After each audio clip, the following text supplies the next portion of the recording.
हम कह रहे हैं नौकरी बचाओ, शिक्षा बचाओ। और आप खुश थे कि ब्राह्मण विदेश जाएगा तो हम प्रधानमंत्री बनेंगे, हम मठ के पुजारी बनेंगे। रात में मीठा मीठा सपना देख के सो रहे थे। ऐसा पागल समाज कहीं देखा है आपने कि जो मिला था वो ही खत्म हो रहा है? नहीं, हम राजा बनेंगे तब करेंगे। तो न राधा के 9 मन तेल होइए, न राधा नचिए। जो हम बार बार जो बात कह रहे थे, हम लोग गौतम साहब बार बार ये उठा रहे थे ना कि भाई देख खत्म करेगा, खत्म करेगा। लो सामने आ गया, हम लोग विजुअलाइज कर रहे थे। मैं हिस्ट्री पढ़ता हूँ। ये कौन सी ऐसी समस्या थी, राष्ट्रीय आपदा थी कि बगैर किसी आंकड़ा, फैक्ट, फिगर के, बगैर किसी तथ्य के ये जजमेंट आया। क्या सुप्रीम कोर्ट ने पूछा कि एजुकेशन का क्या स्तर है? कोई आपने पूछा? नहीं पूछा। कांशीराम जी आंदोलन नहीं करते थे ना, वो घर में बैठ कर जो ना भजन करते थे रोज, बाबा साहब मंगलम, बाबा साहब मंगलम। नहीं, और बाबा साहब भी रोज भजन करते थे, फूले साहब मंगलम। नहीं, सड़क पर नहीं लड़ते थे। हमारी इज्जत जा रही है, मर्डर हो रहा है हमारा, गले काटे जा रहे हैं रात दिनों दिन, लेकिन हम सड़क पे नहीं उतरेंगे।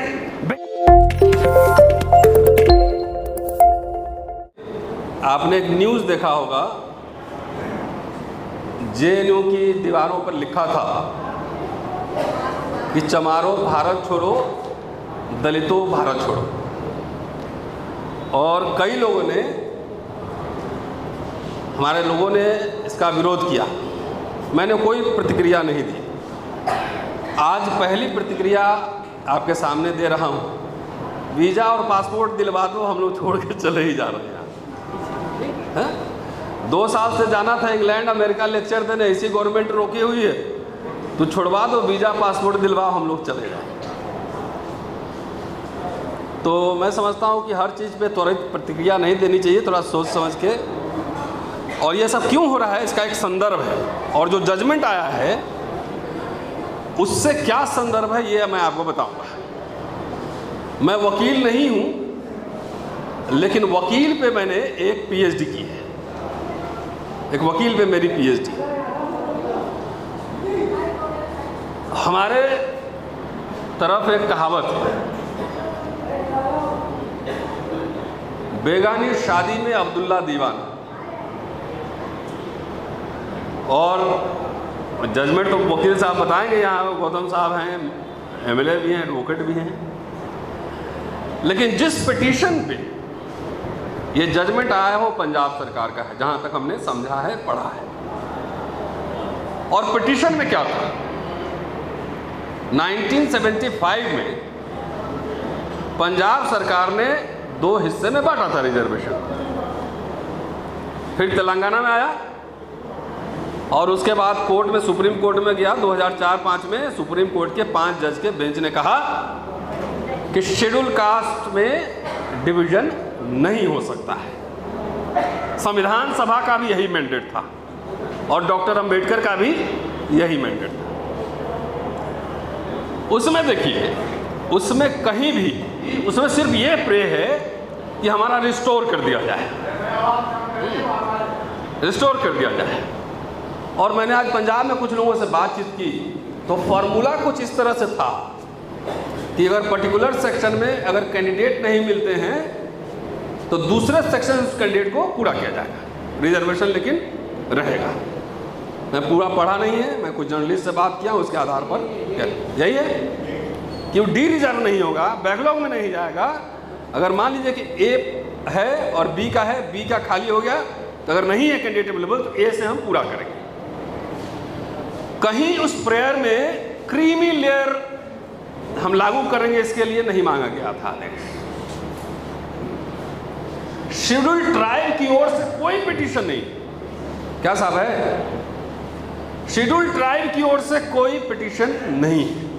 पहले लीगल एंगल पे मैं आ रहा हूं, लेकिन तब भी ओवर स्टेप करके अपना जुरिडिक्शन शेड्यूल ट्राइब को भी लपेट लिया गया, क्रीमी लेयर लगा दिया। मतलब एक ऑर्डर किया कि राज्य सरकारें कर सकती है कि एक जनरेशन में एक आईएएस बन गया तो आईएएस का बेटा आईएएस नहीं बनेगा, भले जज का बेटा जज, जज का पोता जज, पीढ़ी दर पीढ़ी बनता रहे, उसमें कोई दिक्कत नहीं है।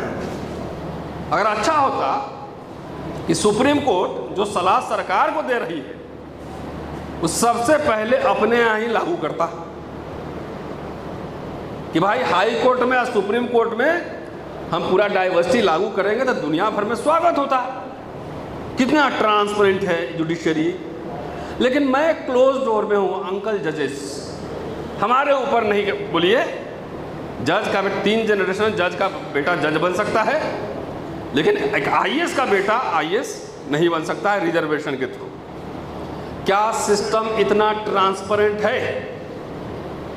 मैं आपके सामने खड़ा हूं, एक प्रोफेसर बनने के लिए जितने पॉइंट चाहिए 3 प्रोफेसर के इनके कोई भी सवर्ण जनेऊ 3 प्रोफेसर के बारे में मेरे एकेडमिक पॉइंट्स है। मेरा प्रमोशन तक रुका हुआ है, अपॉइंटमेंट तो फ्रेश छोड़ दीजिए। हम ओपन कैटेगरी पे जाएंगे इंटरव्यू देने तो हमको कंसीडर करेगा। Show me your cast, I will show you the merit. क्या ऑनरेबल जजेस को यह पता नहीं है कि भारत में जाति एक सच्चाई है और जाति देख के बहुत सारा काम होता है? मैं जानता हूं, भारत के सबसे एलीट संस्थाओं में मैं जाता हूं, बड़े बड़े क्लब्स में जाता हूं, बहुत जजेस से मिलता हूं, एकेडमिशियन से मिलता हूं, जर्नलिस्ट से मिलता हूं। इसके परे है कुछ क्या? ये एहसास नहीं है। भाई डॉक्टर अंबेडकर ने इस पे विस्तार से पहले ही लिखा है और मैं अंबेडकर नामा पे कई वीडियो बना चुका। आप क्या कह रहे हैं? शेड्यूल कास्ट के लोग अपने कॉपी का जाति लिख देते हैं अपने एग्जाम में। कुछ जातियां जो खा जाती है रिजर्वेशन, वो यूपीएससी एग्जाम में अपनी जाति पहले लिख देते हैं और फिर एमए के एग्जाम में भी लिख देते हैं जाति, और एग्जामिनर जो है बोलता है इसको ज़्यादा नंबर दो कि ये केक खा जाएगा, ये बर्गर है, आरक्षण बर्गर है, जो गए और गप गप खा ली। भेदभाव अगर दलितों के अंदर है तो डॉक्टर अंबेडकर ने कहा है कि हम मानते, ये सवाल उनके ऊपर उठा था, धर्मांतरण की बात कर रहे थे, तो कहा कि आपके अंदर भी भेदभाव है, तो उन्होंने स्वीकार किया कि है। महार मांग चमार ढोर ये सब उस समय भी था, आज भी है। तो उन्होंने कहा ये बात सही है कि है, लेकिन उसका सोर्स क्या है? अछूतों ने जाति व्यवस्था नहीं बनाई, इस देश के ब्राह्मणों ने जाति व्यवस्था बनाई है, इसलिए इसका सोर्स वहां पर है। वहां जिस दिन टूटेगा, खत्म होगा, वो यहां भी खत्म होगा, इसलिए उन्होंने जाति का विनाश लिखा। उस पर कोई काम हुआ? जाति को खत्म करने के लिए जज साहब लोग जो है अपना बेटा बेटी के इंटरकास्ट मैरिज करते हैं। कास्ट एट्रोसिटीज होती है, यहाँ तो छोड़िए, अभी आम जनता छोड़िए। इस जजमेंट के आने से पहले गौतम साहब सूरज जी, पिछला प्रोग्राम था, पिछला प्रोग्राम कहाँ था? कॉन्स्टिट्यूशन क्लब में। उसी दिन मैंने ये बात कही थी कि आरएसएस और बीजेपी की जो डिजाइन है, वो समझिए डिजाइन। वो डिजाइन क्या है कि दलित में जो आ गया है, थोड़ा जो अच्छा कपड़ा पहनता, अंग्रेजी बोलता है, कॉन्फिडेंट आदमी है, जो इनको चुनौती दे रहा है, चाहे कितने केस हो, चाहे कुछ भी हो, इनसे लड़ाई जारी है, ऐसे लोगों को बाहर करो। आप प्राइवेट सर्किल में जाकर देखो, अरे आईएएस का बेटा था, रिजर्वेशन की क्या जरूरत है? तो रिजर्वेशन गरीबी उन्मूलन प्रोग्राम नहीं है, रिप्रेजेंटेशन है। जो डिग्री लेगा, पढ़ेगा, एग्जाम देगा, वही बनेगा। तो ये डिजाइन था। और इलेक्शन कैंपेन में तेलंगाना में प्रधानमंत्री नरेंद्र मोदी ने कहा था कि हम बंटवारा करेंगे। तो कोर्ट का आदेश तथ्यों पर आधारित नहीं है, ये भावनाओं पर आधारित है। ये मेरी समझ है। आज थोड़ा लंबा बोल दूं क्या कि बंद? समझ रहे हैं? फैक्ट कुछ नहीं है, खाली भावना पर। ये क्रीम हो गया तो क्रीम का सेंसस कराते तब ना पता लगा क्रीम कहाँ कितना जमा है। अंबेडकर ने कहा महाड़ आंदोलन के बाद कि महाड़ आंदोलन तो महारों ने किया, लेकिन जब इंटरव्यू में नौकरी के लिए जाते थे तो महारों को पहले निकाल देता था। कहता था तुमने कितने तालाब गंदा किए, अच्छा ये तालाब गंदा करने वाले लोग आया है, इसको साइड लाइन कर दो। उनका भाषण है कि इतने इंस्पेक्टर बने तो उसमें 3 चमार बने, 1 मांग बने, लेकिन महार किसी को नहीं रखा। जो जातियां इनको चुनौती दे रही है उसको कई बार प्रशासन के द्वारा, कई बार जुडिशरी के थ्रू उसको कैसे सेट करना है इसको। और मैं भावप्रवण इसलिए कह रहा हूं बाबरी मस्जिद केस उठाकर देखिए, EWS उठाकर देखिए, और ये केस देख लीजिए। तो बाबरी मस्जिद में भावना से दिया गया था, भावना से। जुडिशरी भावना से चलता है कि आर्गूमेंट और फैक्ट से चलता है, तो ये भी केस, इसका जजमेंट भावना से। हम किसी एम्पावरमेंट की बात नहीं करते। इस भारत में किसी दलित संगठन ने एक बच्चा नहीं पढ़ाया होगा, 3 बच्चा को विदेश हमने पढ़ाया है, 50 लाख रुपया दिया है? किसी ने नहीं, करोड़ों रुपया लेता है सर चंदा। अभी उस पर आ रहा हूँ, ये क्यों आया है ये भी मैं बताऊंगा। मैं किसी के, वो मेरे जात का उसमें से नहीं है, मेरा रिश्तेदार नहीं, अपने बेटा के लिए मैं लोन लिया। भाई क्रीमिलियर हम हो गए, मेरे पास जमीन नहीं है, घर नहीं है, कुछ नहीं। मेरा बेटा विदेश पढ़ने जाएगा, MA करके PhD करके आएगा, तो यहाँ जनरल में उसको कंसीडर करेगा? ये फेयर है सिस्टम? अब मैं रिटायर होकर जाऊँगा तो जैसे जज साहब लोग राज्यसभा चले जाते हैं, ह्यूमन राइट कमीशन चले जाते हैं, तो हमको क्या जनेऊ देगा, है ना, अंग वस्त्र देगा, हमको मंदिर का पुजारी बनाएगा, मेरी जाति खत्म हो जाएगी? अरे आप समझिए, जो लोग नहीं लड़ता है ना, उसको टॉर्चर नहीं होता है। मरे हुए जो मुर्दे को कोई नहीं मारता है, मारता तो उसी को है जिसमें दहाड़ है। और ये लड़ाई लड़ने की लड़ाई हम लोग लड़ रहे हैं, हम लोग, और उसकी कीमत हम चुका रहे हैं, कीमत चुका रहे हैं। रोस्टर का आंदोलन लड़ा था, कहाँ लड़ा गया था? दिल्ली विश्वविद्यालय में मेरे रूम में बैठ के प्लानिंग हुई थी, सूरज थे वहाँ, गौतम साहब के घर पे मीटिंग हुई गई, 1 साल तैयारी की गई, लाखों रुपए जेब से खर्च हुए। आपने पूछा कि लखनऊ और पटना जा रहे हो तो टिकट कहाँ से आ रहा है? तो एक अपने जात की हम लड़ाई लड़ रहे थे, लाखों लोग उससे लाभान्वित हुए, अभी प्रोफेसर बन रहे हैं, किसी ने चाय भी नहीं पिलाई होगी, किसी ने चाय नहीं पिलाई होगी। और हम लोग लड़े कि आने वाली हमारी पीढ़ियां SC ST OBC को विश्वविद्यालय से बाहर करने की साजिश है, इसलिए लड़ाई तो हमका लड़ेगी पड़ेगी, लड़ेंगे, उसे कीमत चुका रहे हैं। नहीं 4-4 मुकदमे हैं, पर्सनल वो चुका, लड़ाई लड़ते हैं समाज का, और कीमत चुकाते हैं पर्सनल। आप लोग कभी पूछने आते हैं ऐसे लोगों से? नहीं पूछते हैं, भाषण सुनिए, भाषण दीजिए, हो गया। तो आप लोग कभी ये समझ में आया है कि सोचने में, एक आइडिया डेवलप करने में, एक आर्टिकल लिखने में कितने टाइम और एनर्जी और पैसे लगते हैं? कभी सोचा? ये समाज कभी सोचा? एक बच्चा पढ़ाया कोलंबिया, बाबा साहब परम पूज्य बाबा साहब ने कहा था कभी ये सब काम मत करना, भक्ति मत करना हमारी। कोलंबिया में एक बच्चा पढ़ाया, तो रिटायर्ड साहब के बल पे ये लड़ाई आप नहीं जीत सकते हैं। आपको आते हैं भाषण देने, बेटा बेटी को सिखाइए कि भाषण कैसे देना है। यंगर पीढ़ी में कोई दिखता है यहाँ पे? 22 साल का लड़का, कोई स्पीकर है? तो समझ गया सिस्टम पूरा।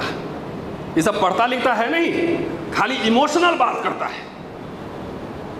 बाबा साहब ने ये कर दिया, बाबा साहब ने वो कर दिया, इमोशनल। ये रूलिंग एलिट समझ चुका है। तो नेता जितना नहीं लड़ाई लड़ेगा, उस दिन में मैंने लेनिन को कोट किया था कि लेनिन ने कहा था कि एक थ्योरेटिशियन को मारना बहुत मुश्किल है, एक्टिविस्ट को तो कभी भी मार सकता। स्टेट एंड रेवोल्यूशन किताब है, पढ़िए जाके। जो समाज, मैं ये कह रहा हूं ना कि सब होना ही था, हम पहले से ये बात कर रहे हैं। क्या कह रहे हैं? अरे चुनाव तो होते रहेंगे, 131 सांसद तो आने ही आने। नौकरी के लिए लड़ो, शिक्षा के लिए लड़ो, जो तुम्हारे एजेंडे पे बात कर रहे हो उसके लिए उसके साथ जाओ। तुम अकेले सरकार नहीं बना सकते हो। ये ख्वाब देखना, अनरियलिस्टिक ड्रीम देखना बंद करो। ये दलित सब पागल हो गया है। तो रूलिंग एलिट समझ गया। तो 3 कारण इसका मैं समझता हूं, ये जब तक हम नहीं समझेंगे आप इसको लड़ नहीं सकते हैं।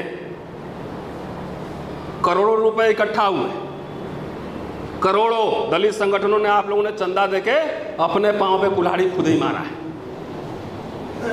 करोड़ों रुपए चंदा आप लोगों ने दिया कि नहीं दिया? Yes no? दिया ना? कई संगठन बड़े बड़े बने, उस संगठन कहां एनर्जी लगाया? वो संगठन एनर्जी लगा रहा था कि ब्राह्मण को विदेश भेजो। ब्राह्मण को विदेश भेजो, उसी में चल रहा था। आप खूब आपको गुदगुदी लगता है एकदम ये सब सुन के। हम कह रहे हैं नौकरी बचाओ, शिक्षा बचाओ, और आप खुश थे कि ब्राह्मण विदेश जाएगा तो हम प्रधानमंत्री बनेंगे, हम मठ के पुजारी बनेंगे। रात में मीठा मीठा सपना देख के सो रहे थे हैं? कारण बता रहा हूं। दूसरा, हम प्रधानमंत्री बनेंगे, हुक्मरान बनेंगे, तो आरएसएस बीजेपी रूलिंग एलिट समझता है कि साला कभी बन नहीं सकता है ससुरा, ये झूठ मूठ के ड्रीम देख रहा है। तो बोला जब प्रधानमंत्री बनने लायक हो ही गए, देश में हुकूमत करने लायक हो ही गए, तो फिर रिजर्वेशन की क्या जरूरत है? अभी कह रहे थे ना भाई साहब, कौन कह रहे थे कि आरक्षण देने वाला बनो, रहने को घर नहीं सारा जहां हमारा, आरक्षण देने वाला बनो। बेकार के ये सब जो है ना, ये बाम सब के कैंप में ये सब सिखाया जाता है कि विदेश भेज दूंगा, ये कर दूंगा, आरक्षण देने वाला बनना है। जो है वो भी नहीं बचा पाए, अब देश के हुक्मरान बनेंगे। ये सब रूलिंग एलिट समझता है, न्यायालय भी समझता है कि इसमें कोई स्पार्क नहीं है, इसमें फायर नहीं है, इसके अनरियलिस्टिक ड्रीम्स हैं। इनके बच्चों के जितने रिटायर लोग हैं, बताइए इसमें से किसका बेटा बेटी नौकरी कर रहा है? नहीं, फिर राजा हम बन लेंगे ना तो सब कर लेंगे, यही सोचते हैं ना, यही सोचते हैं। और ये सवाल जब मैं उठाता हूं तो कुछ खटमल छाप दलित में उसको कहता हूं, खटमल छाप दलित, हरिजन, दरिजन, दलाल, सांपनाथ, नागनाथ, ये सब बंदा शब्द कहाँ है? इतनी औकात तुम्हारी होती ना शब्द गढ़ने की, तो एक लेख लिख लिए रहते हैं। ये सब संगीत फैक्ट्री में बनता है, टर्मोलॉजी संगीत फैक्ट्री में बनता है, और दो पैसे चार आने वाले दलित को दिया जाता है कि बोलो बोलो दर्जन हरिजन। अरे मूर्ख खटमल, अंबेडकर के राइटिंग में पढ़ो, जहां जरूरत होता था हरिजन शब्द ही इस्तेमाल करते थे, और 89 के पहले यही शब्द सरकारी डॉक्यूमेंट में इस्तेमाल होता था। औकात चार आने की नहीं, आज चले हो राजा बने, ये खटमल छाप दलित कहता। अच्छा, वो मान लो कि अभी इलेक्शन है, मुझे पता है हमारा शत्रु नंबर 1 कौन है, मुझे पता है, उसके खिलाफ जो लड़ेगा उसी का हम साथ देंगे, और तुम बी टीम बन के काम करेगा, तुम्हारा साथ नहीं देंगे। मेरा भाई, बाप, रिश्तेदार कोई भी बीजेपी से चुनाव लड़ेगा, एनडीए से लड़ेगा, उसके खिलाफ हम कैंपेन करेंगे, लाखों रुपए खर्चा करके जाएंगे, ये मेरी समझ है। अब तुम दलाल सब खुद सांपनाथ नागनाथ बोल गया, खुद आरएसएस बीजेपी का एजेंट का काम करता है, तो लो तो रिजल्ट आ गया, ये तो होना ही था।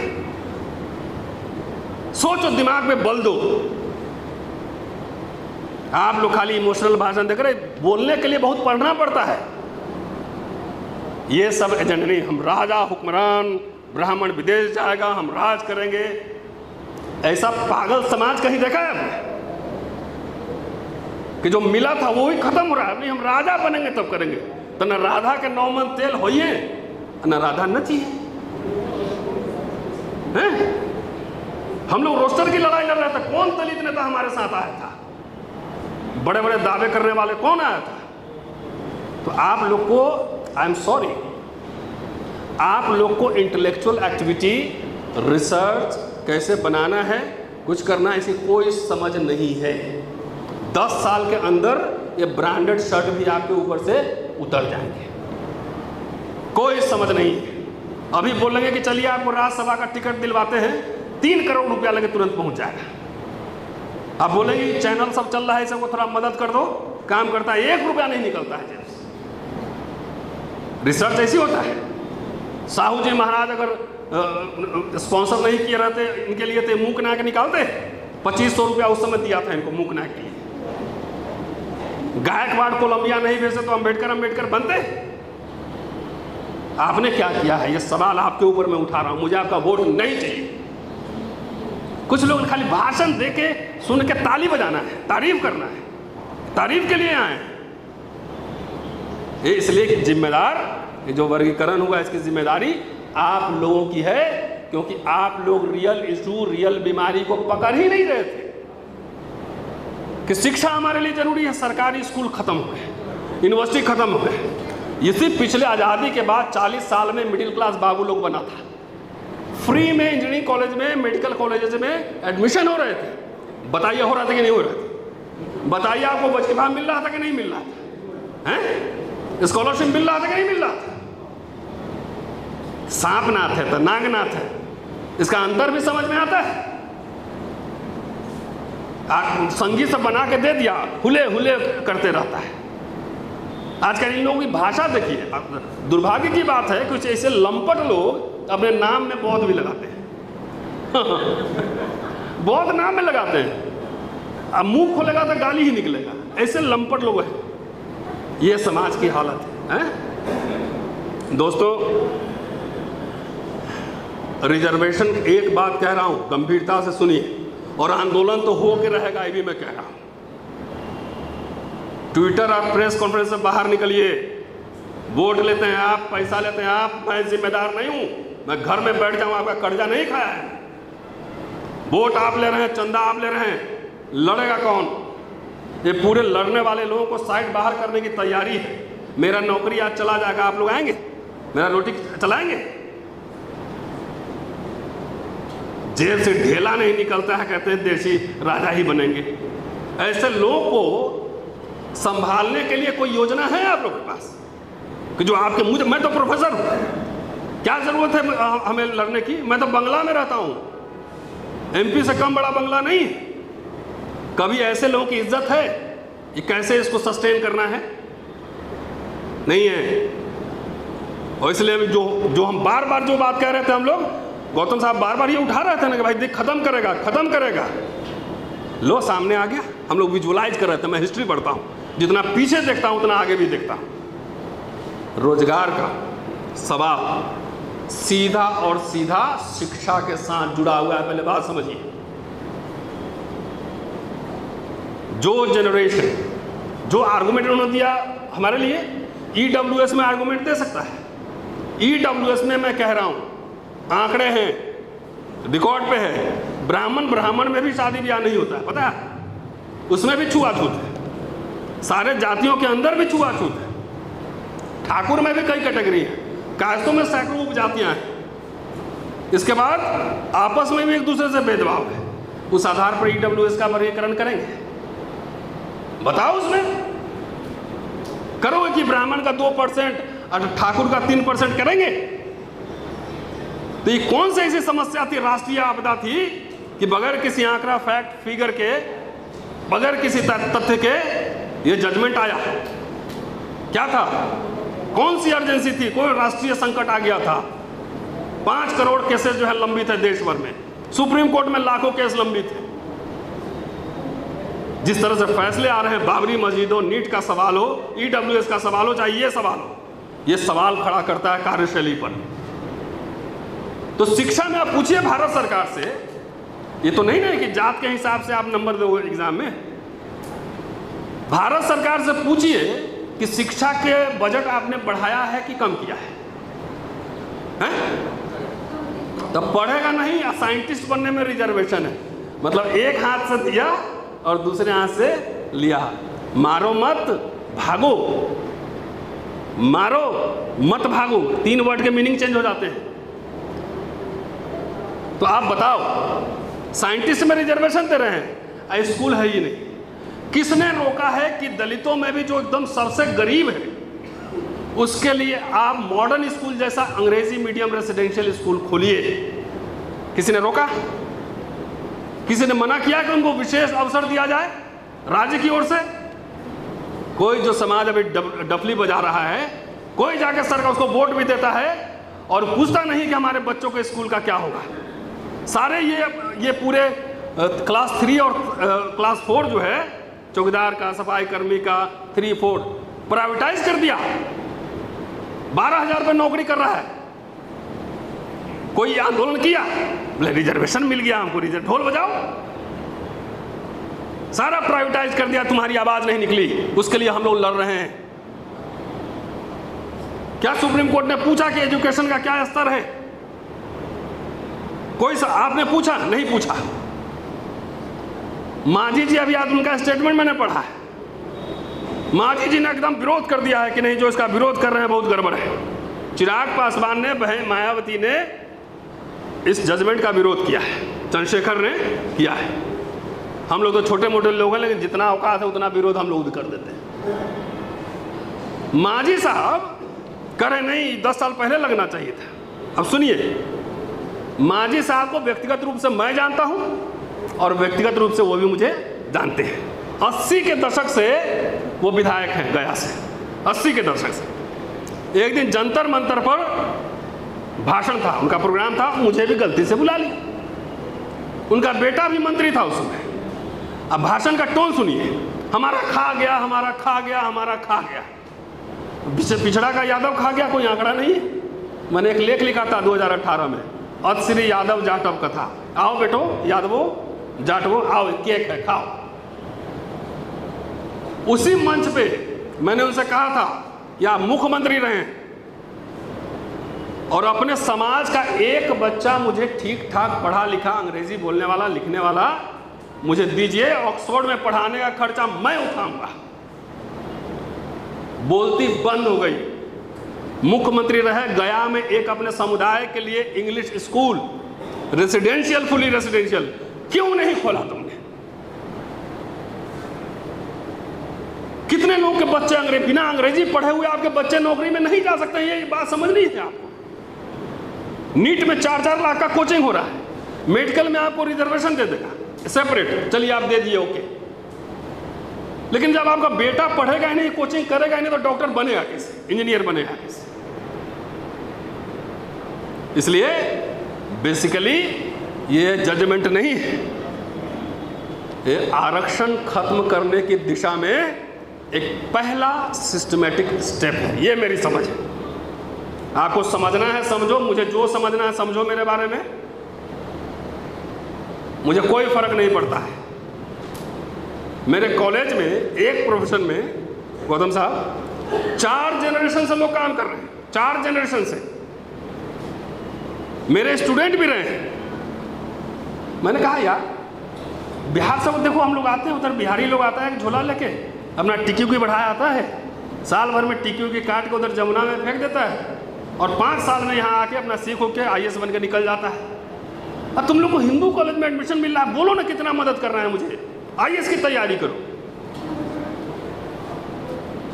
जिस समाज में सोच नहीं है, डिमांड नहीं है, कुछ भी मिल जाएगा ना तो आप पूरा नहीं कर पाओगे। मेरा प्रस्ताव है कि सरकार तुम करके दिखाओ कैसे वर्गीकरण करोगा, क्रीमी लेयर में किसके लाओगे। ये सरकार के लिए भी 2धारी तलवार है। ये किसको कहाँ निकालोगे, किसको किधर डालोगे? आ जाओ आ जाओ। इसके लिए तो पहले कास्ट सेंसस कराना होगा ना, पहले क्रीम बना कि नहीं बना ये देखना पड़ेगा कि दूध उबल ही रहा है। आओ मैदान में लड़ेंगे। और दूसरी बात, वैसे खटमल छाप दलित से कह रहा हूं, तुमको लगता है कि हम लोग मजाक कर रहे हैं? नौकरी दांव पे है, गिरफ्तारी हो रही है, अब तुम घर के अंदर बिल में छुप के बैठता है, कभी बाहर निकल के सीना ठोक के लड़ता नहीं है, अंदर अंदर सेटिंग करता है, जेल जाने से डरता है। जब तुमने कह दिया कि आपातकाल है तो आपातकाल याद कीजिए, उसमें लोग जेल गए थे कि नहीं गए थे? लड़े थे, शहीद होंगे। कांशीराम जी आंदोलन नहीं करते थे ना, वो घर में बैठ कर जो ना भजन करते थे रोज, बाबा साहब मंगलम, बाबा साहब मंगलम नहीं। और बाबा साहब भी रोज भजन करते थे, फूले साहब मंगलम नहीं। सड़क में नहीं लड़ते थे। आप लोग को सबको एक तरह से स्पाइनलेस बना दिया ऐसे नेताओं ने। मतलब हमारी इज्जत जा रही है, मर्डर हो रहा है, हमारा गले काटे जा रहे हैं रात दिनों दिन, लेकिन हम सड़क पे नहीं उतरेंगे। बेटा सड़क पे मत जाना। तब बेटा को बाबू बनाओगे तो उससे नेता बनने की उम्मीद कहाँ से करोगे? अरे बढ़िया वकील बना लो, 10-20 सुप्रीम कोर्ट में रहे, ऑक्सफोर्ड कैम्ब्रिज भेजो। ये लड़ाई एक दिन की नहीं है। मेरी बात नहीं समझ में आ रही होगी, आप मत समझो। अपना बेटा को तो मैं विदेश भेज रहा हूँ। मैंने कहा 10 साल पढ़ाई करना है भाई, नौकरी नहीं करना है। जब ऐसे लोग आएंगे सब कहेगा कि हम नौकरी ही करना, बिजनेस करो, प्राइवेट हवाई जहाज रहना चाहिए। कोई डिस्कोर्स पैदा करने वाला आप में नहीं है, खाली झूठ मूठ का भाषण देने के अलावा। काम की बात कहाँ है? मन की बात होती है। हम किसी के खिलाफ नहीं है। जो लड़ने वाला फाइटर ग्रुप है उसको पहले साइड करो, उसके बाद उसे कैंडिडेट नहीं मिलेंगे, बोले डी रिजर्व कर दो। अभी जबकि कोई कैटेगराइजेशन नहीं है गौतम साहब, नॉट फाउंड सुटेबल हो रहे हैं। SC ST OBC के सीट पर सैकड़ों की संख्या में भर दिया जा रहा है। EWS में हेराफेरी हो रही है। ये कोर्ट को नहीं दिख रहा है। सुप्रीम कोर्ट में प्रमोशन का मामला लंबित है, ये नहीं दिख रहा है। अभी चौहान साहब दिन मैं सुन रहा था कि कई स्टेट में जो है ना SC ST OBC के सीट जनरल से भर दिया, ये नहीं दिख रहा है। पूरे रिजर्वेशन पूरा हुआ कि नहीं, ये कोई आंकड़े नहीं है। लेकिन वो जानता है कि मरा हुआ समाज है, कोर्ट भी समझता है, सरकार भी समझता है। ये लड़ेगा नहीं, इसको जेल जाने से डर लगता है, इसको दो डंडा खाने से डर लगता है। तो इसे मरा समाज को बिना लड़े हुए सब मिला था, थोड़ा चश्मा वश्मा पहन लिए, शर्ट पैंट पहन लिए, 10-15 साल ठहर जाओ, सारे शर्ट पैंट उतर जाएंगे, फिर संगी लोग खेत में भेज देगा, मजदूरी वहाँ करोगे, जितना चर्बी चढ़ा हुआ सब निकल जाएगा। इसलिए हमें अपना विश्लेषण करना भी जरूरी है। खाली ट्विटर और प्रेस कॉन्फ्रेंस से नहीं काम चलेगा। सरकार को घेरो, सवाल उठाओ, और आप लोग अपने बच्चों को भी तैयार कीजिए। अम्बेडकर नामा मेरा पूरा फैमिली चलाता है, उसमें खर्चे लगते हैं, फ्री का नहीं है। तारीफ, खाली तारीफ, अच्छा काम कर रहे हैं, वाह वाह। क्या करेंगे आपका तारीफ लेके? 5 बच्चा को स्पॉन्सर नहीं करके मिल सकता है दलित साहब के पास जो पैसे हैं। किसी रिसर्च प्रोजेक्ट को स्पॉन्सर नहीं कर सकता है, कोई हिस्टोरियन नहीं, सोशियोलॉजिस्ट नहीं, कोई पॉलिटिकल साइंटिस्ट नहीं। कह रहे हुक्मरान बनेगा। लो, हुक्मरान बनने का फरमान कोर्ट से आ गया है। और मैं समझता हूं कि बहुत सारी लड़ाई कोर्ट में नहीं लड़ी जाती है, बहुत सारी लड़ाई पॉलिटिकल बैटल्स होते थे। रोस्टर के समय भी मैंने यही बात कही थी कि कोर्ट में मत जाओ, हार जाओगे। पॉलिटिकल लड़ाई आंसरेबल बनाओ प्राइम मिनिस्टर को और लीडर ऑफ ओपोजिशन को कि बोलो, इस पे स्टैंड लो, चुप्पी से काम नहीं चलेगा। और हमारे जो नेता हैं उनको भी बोलो सड़क पर उतरने के लिए तैयार रहो, ऐसे ट्वीट खेल के काम नहीं चलेगा। तो ये मैं जो कह रहा हूँ, अगर मेरा तर्क आपको खराब लगे तो मेरे से कभी बाहर आके बात कर लीजिएगा, मंच में नहीं। शुक्रिया, जय हिंद।